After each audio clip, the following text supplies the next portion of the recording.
Here's a strange fact. The gun, the weapon that would go on to shape empires and wars and change the fate of billions of people, wasn't invented by a soldier. It wasn't invented by a general, a king, or a weapons maker. It was invented by a monk, looking for the secret to eternal life. He failed. Immortality never showed up.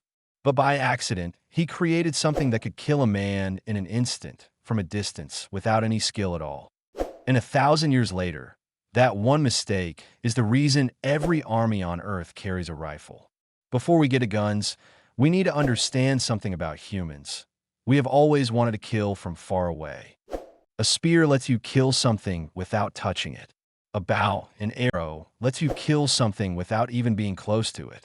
Every step in weapons history has been humans trying to put more distance between themselves and the thing they're trying to hurt. Why? Because distance is safety. The further away you can strike from, the less likely you are to die doing it. For tens of thousands of years, the bow and arrow was the best answer humans had. It was fast, silent, and deadly in skilled hands. But it had one huge problem. It took years, sometimes a lifetime, to master. A good archer wasn't born. He was built over decades of practice. Humans wanted something better, something that didn't require a lifetime of training to be lethal. They just didn't know it yet.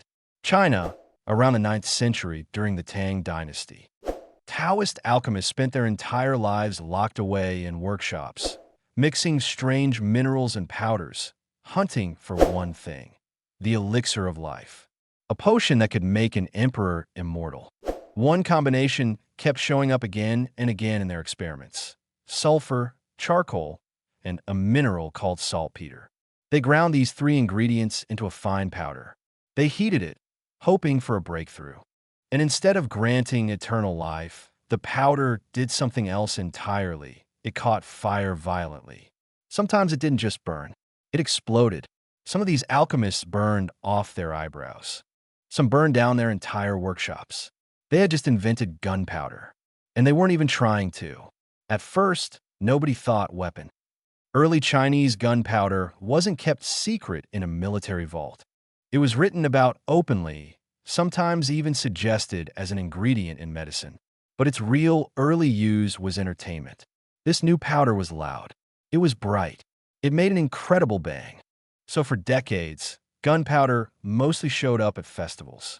Bamboo tubes packed with a mixture were tossed into bonfires just to hear them explode, the ancestor of the modern firework. Picture a crowd at a festival, hearing that first loud crack echo through the night. To them, it was magic, entertainment. Nobody in that crowd was thinking about war, but someone, eventually, looked at that explosive pop and had a much darker thought. What if I pointed this at a person instead of the sky? By the 10th and 11th centuries, Chinese armies were experimenting with gunpowder in actual combat. Not guns yet, something stranger and more terrifying. First came fire arrows, ordinary arrows with small gunpowder charges attached, designed to set enemy structures ablaze.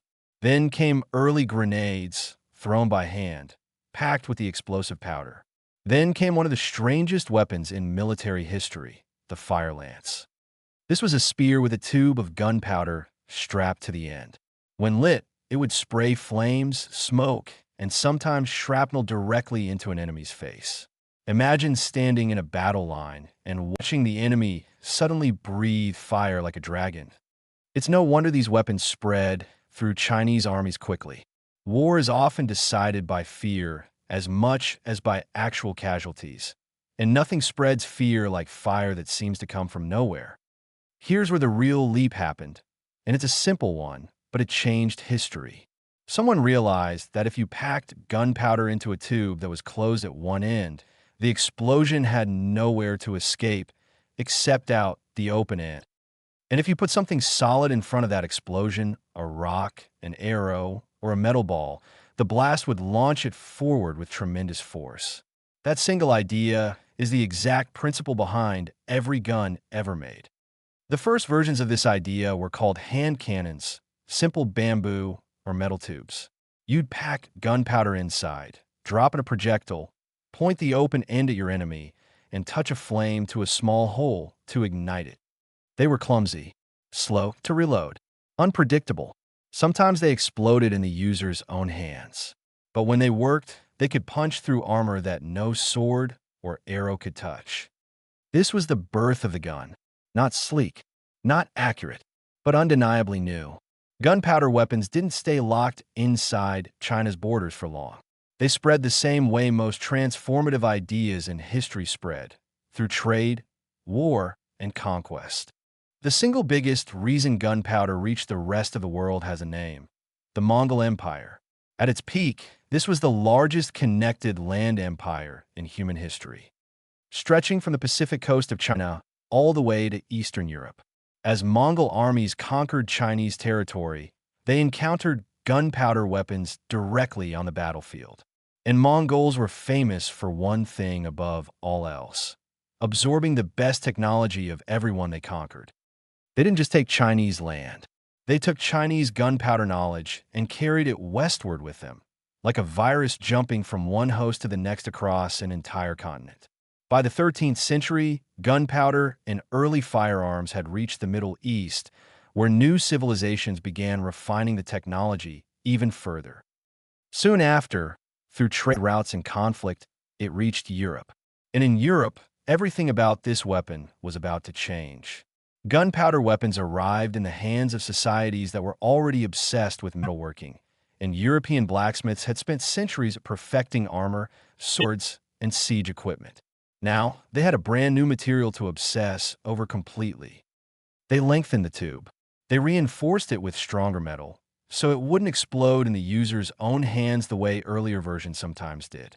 They added a wooden stock, so instead of holding a bare metal pipe against your face and hoping for the best, you could brace the weapon safely against your shoulder. By the 1300s and 1400s, early muskets and cannons were completely reshaping European warfare. And the clearest proof of how much power this new weapon carried was written in stone, quite literally. Castles that had stood strong for hundreds of years began crumbling under sustained cannon fire. Walls once built to survive any catapult now failed completely. One of the most famous examples is the fall of Constantinople in 1453, where massive Ottoman cannons broke through walls that had protected the city for over 1,000 years. 1,000 years of careful defensive engineering, undone by gunpowder in a matter of weeks. It was a stunning demonstration of what this new weapon could do. Here's the part of the story that made guns so historically explosive, and I don't just mean literally. Before guns existed, becoming a truly deadly warrior required years, sometimes an entire lifetime. A skilled swordsman, a trained archer, a knight raised from childhood in the art of combat. These warriors took a lifetime to build. These warriors represented an enormous investment of time, money, and physical training. Because of that, they were rare. And because they were rare, they held real power over everyone around them. Guns were about to erase that advantage almost overnight, and nobody saw it coming. It didn't matter how noble your family was. Hand an ordinary farmer a musket, give him a few weeks of basic training, and he could kill an armored knight who had trained his entire life. The gun didn't care about bloodline. It didn't care about years of practice or raw physical strength. It cared about one simple action: pulling a trigger. This is why guns didn't just change individual battles. They changed the entire structure of society. Armies grew bigger, made of ordinary people instead of elite warrior classes. Kings could raise huge forces fast, without depending on a small aristocratic class of trained knights standing between them and their enemies. The old knightly nobility, whose entire power was built on the idea that only they had the skill and training to fight, started to lose its grip on Europe. A castle wall couldn't stop a cannonball. A knight's armor couldn't stop a musket ball fired by an untrained farmer. The old rules of power were being rewritten fast. The centuries that followed kept refining the exact same core idea over and over again.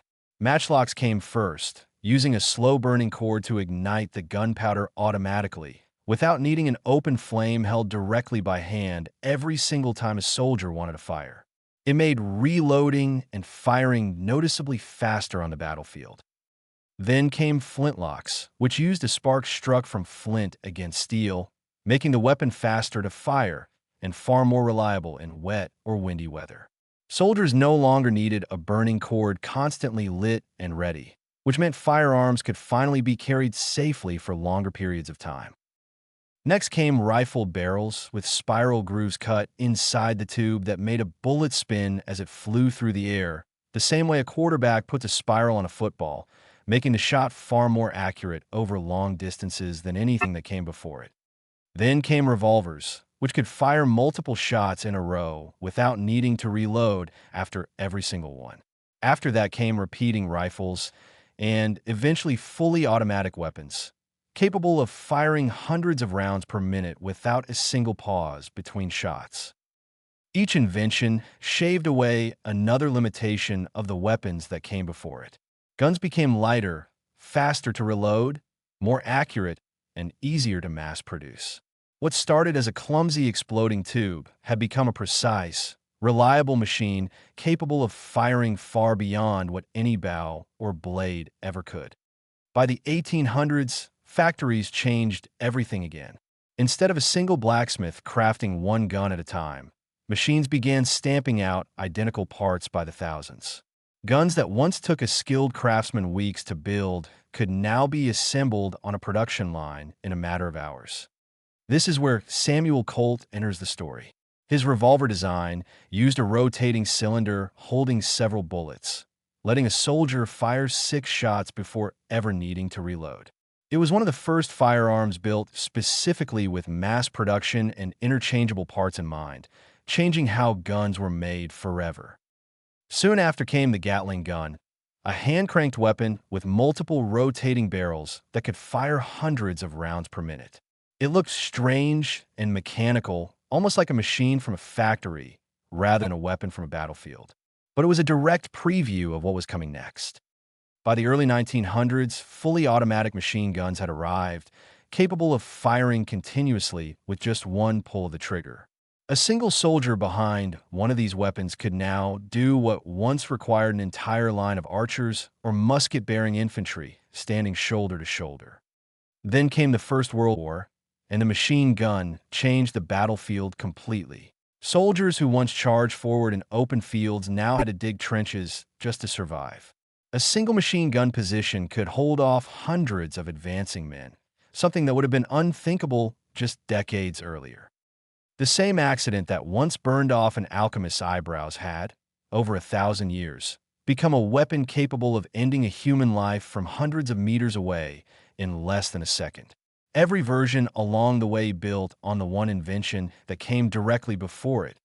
It's strange to think that the same basic idea, trap an explosion in a tube and let it launch something forward, is the ancestor of everything from a hunting rifle in a quiet forest to the largest weapons ever used in modern warfare.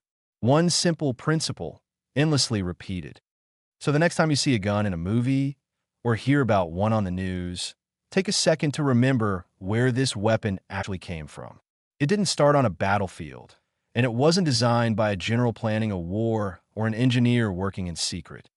It started with a monk mixing sulfur and charcoal in a quiet stone workshop, chasing an impossible dream of eternal life. Instead, he accidentally handed humanity one of the most powerful and destructive tools it has ever created, one that would go on to reshape entire civilization for 1,000 years.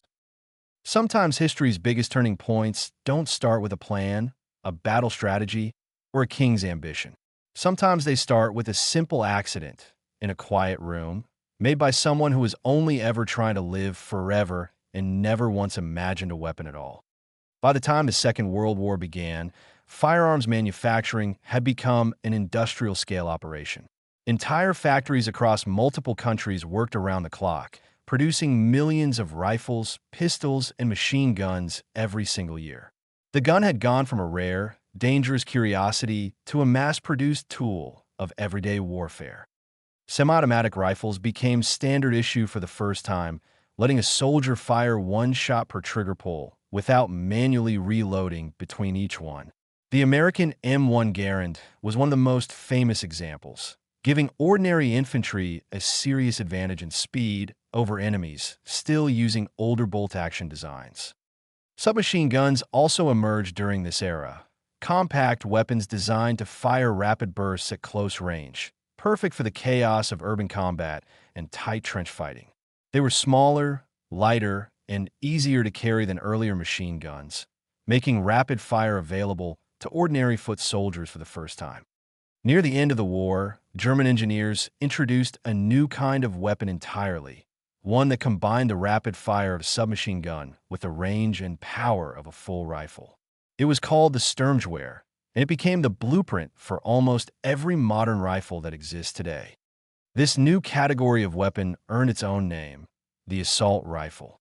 It fired smaller bullets than older battle rifles, which meant soldiers could carry far more ammunition, and it could switch between single shots and rapid bursts. This single design decision would shape almost every war fought after it. After the war ended, a Soviet tank mechanic named Mikhail Kalashnikov designed a rifle meant to be simple enough for almost anyone to use, even with little training, and tough enough to keep firing after being dropped in mud, sand, or water. He called it the AK-47. Its secret wasn't precision or elegance. It was reliability. Loose tolerances between its moving parts meant dirt and debris rarely jammed it, unlike more delicate designs from other countries. A soldier could bury it in sand, pull it out, and fire it immediately without cleaning it first. Because it was so cheap and simple to manufacture, the AK-47 spread to nearly every corner of the globe within a few decades. It became the most produced firearm in human history, showing up in the hands of official armies, revolutionaries, and everyday civilians across dozens of different countries and conflicts. The United States responded with its own design. The M16, lighter than older rifles and built from newer materials like aluminum and plastic instead of solid wood and steel. It fired a smaller, faster bullet, trading some stopping power for lighter weight and easier handling in the field. For decades afterward, these two rifle families, one from the Soviet Union and one from the United States, defined an entire era of global conflict. Wherever tensions rose around the world, one of these two designs was almost always present, carried by soldiers on opposite sides of the same battlefield. While all of this was happening, firearms technology kept branching in other directions too. Precision became its own obsession. Snipers used heavily modified rifles paired with powerful magnified scopes, capable of hitting a target accurately from well over 1,000 meters away, a distance early gunmakers could never have imagined. These scopes themselves had their own long history, evolving from simple tubes with basic magnification into complex optical instruments capable of adjusting for wind, distance, and even the curve of the Earth. A skill that once relied purely on instinct had slowly become a precise, almost mathematical science. Firearms also found a permanent place far away from the battlefield entirely. Police departments around the world adopted handguns and rifles for everyday law enforcement duties. What began as a weapon of war had become an ordinary tool carried by people whose job was simply to keep peace within their own communities. Hunters and everyday civilians adopted firearms too, for food, for sport, and for personal protection in rural areas far from any city. In many parts of the world, the gun quietly became a normal household object, stored in a closet rather than carried into battle. At the same time, guns became one of the most recognizable symbols in movies, television, and popular culture around the world. A single image, a silhouette of a pistol or rifle, became instantly understandable to almost anyone on the planet, regardless of language or country of origin. But this same widespread presence brought serious and difficult questions along with it. As guns became easier to own and more common in everyday life, different countries began asking how to balance personal freedom, self-defense, and public safety, questions that remain deeply debated in many societies to this very day. Some countries chose strict regulation, requiring licenses, background checks, and lengthy waiting periods before anyone could legally own a firearm. Other countries chose far looser rules, treating gun ownership as a basic individual right. Neither approach has fully settled the debate, and both continue evolving as new events unfold. Meanwhile, engineers kept pushing firearm technology forward in new directions. Smart guns emerged, designed with fingerprint sensors or wireless chips that only allow an authorized user to fire the weapon at all. The goal was simple: prevent a stolen or misplaced gun from ever being used by the wrong person. More recently, 3D printing technology introduced an entirely new complication. Digital blueprints could now be downloaded and printed at home, allowing individuals to manufacture firearm components without any factory, license, or serial number involved at all, raising fresh legal and safety questions almost nobody had anticipated. Looking back across the entire journey, it becomes clear just how far this single idea has traveled. From a monk's accidental spark in a quiet stone room, to festival fireworks, to fire lances, to muskets, to machine guns, to the sleek precision rifles carried by modern armies today. Every single stage of this story shares one thing in common. Someone looked at an existing tool, found its biggest weakness, and solved it. Slow reloading became fast reloading. Inaccurate aim became precise aim. Rare and expensive became cheap and available to nearly everyone on Earth. It's worth remembering that gunpowder wasn't the only major discovery born from an accident rather than a plan. Throughout history, some of humanity's most significant inventions arrived exactly this way, appearing not because someone was searching for them directly, but because they stumbled onto something entirely unexpected instead. This pattern reveals something deeply human about curiosity itself. People rarely set out to build the most destructive tools in history. Far more often, they were simply trying to solve an entirely different problem and stumbled onto something powerful, dangerous, and completely unexpected along the way. There's a strange irony sitting at the very center of this entire story. A man searching desperately for a way to extend life, to defeat death itself, accidentally created the single most effective tool for ending life that humanity had ever known up to that point in history.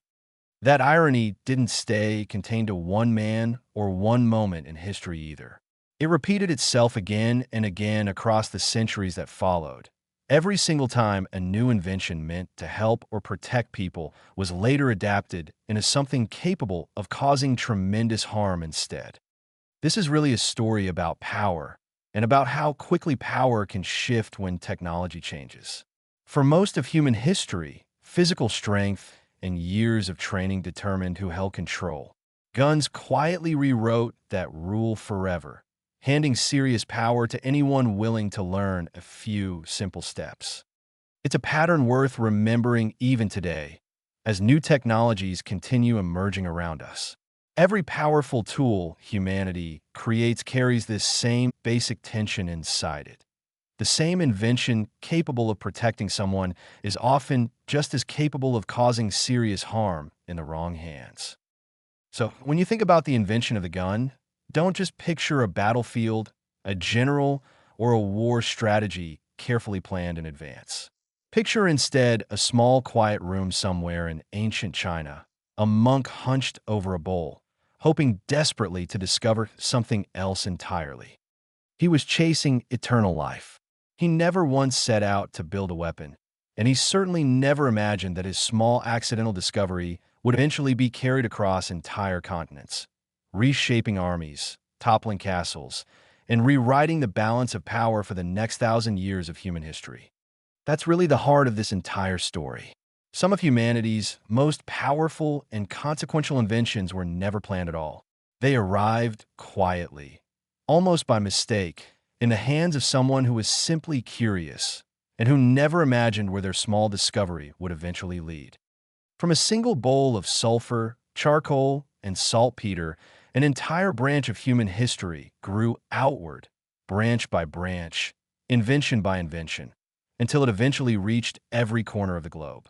Few accidents in human history have ever traveled quite this far or changed quite this much. Today, that same basic chemical principle, a contained explosion launching something forward with tremendous force, still sits at the core of nearly every firearm manufactured anywhere in the world. The materials have changed. The precision has changed.